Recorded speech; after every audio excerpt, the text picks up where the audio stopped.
Bismillahirrahmanirrahim. Assalamualaikum warahmatullahi wabarakatuh. Perkenalkan, nama saya Dia Marian Yusri Nuraisyah, dan di sini saya akan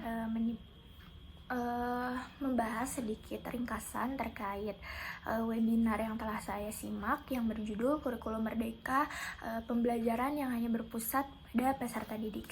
Nah, di sini dalam kurikulum merdeka itu peserta didik memiliki kebebasan untuk menentukan mata pembelajaran mana dan kegiatan ekstrakurikuler yang ingin ia ambil. Nah, selain itu peserta didik juga didorong untuk aktif berpartisipasi dalam proses pembelajaran sehingga mampu mengembangkan kemampuan berpikir secara kritis, kreatif, dan inovatif.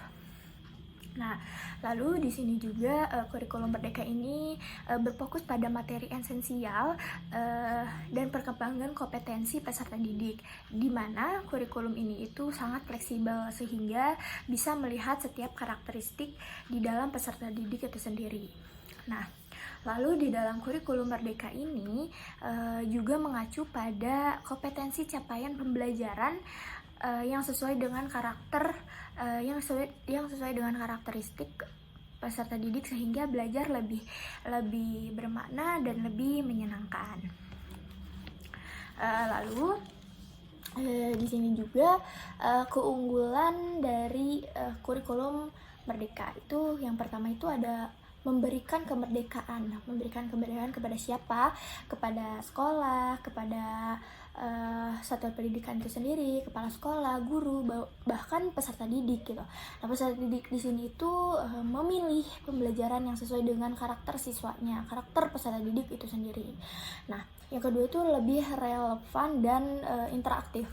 Nah, interaktif di sini itu pembelajaran ini bisa dilakukan dengan kegiatan proyek yang memberikan kesempatan seluas-luasnya kepada peserta didik tersebut untuk secara aktif mengeksplorasi isu-isu yang aktual gitu. Misalnya itu isu-isu kesehatan, isu-isu lingkungan yang untuk mendukung pengembangan karakter, kompetensi, penguatan proyek pelajar Pancasila. Nah, lalu di sini juga ada satuan pendidikan dapat mengimplementasikan kurikulum merdeka secara bertahap sesuai dengan kesiapannya masing-masing. Jadi, sejak tahun ajaran 2021-2022, kurikulum merdeka itu telah diimplementasikan di hampir 2.500 sekolah yang mengikuti program sekolah penggerak atau bisa disebut dengan PSP.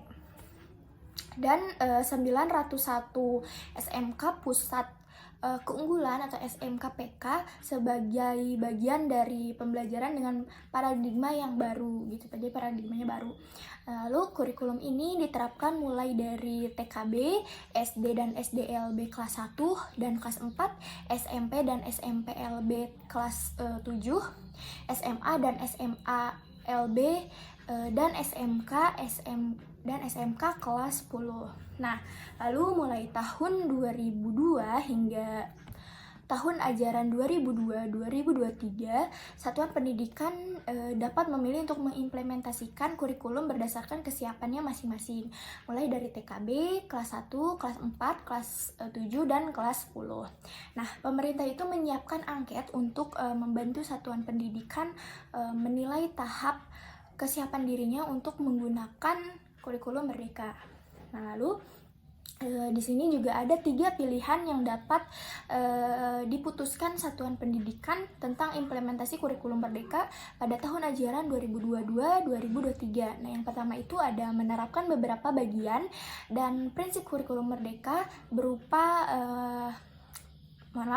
tanpa mengganti kurikulum satuan pendidikan yang sedang diterapkan. Nah, lalu yang kedua itu pilihan yang kedua ada menerapkan kurikulum merdeka menggunakan perangkat ajar yang sudah disediakan, dan lalu yang ketiga itu menerapkan kurikulum merdeka dengan mengembangkan sendiri berbagai perangkat ajar. Nah, lalu Di sini juga yang dapat saya ambil adalah penerapan kurikulum merdeka di Sekolah Penggerak SD 47 Kota Jambi. Nah, jadi di SD tersebut itu sudah menerapkan kurikulum merdeka. Nah, kurikulum merdeka ini berlandaskan pada profil pelajar Pancasila.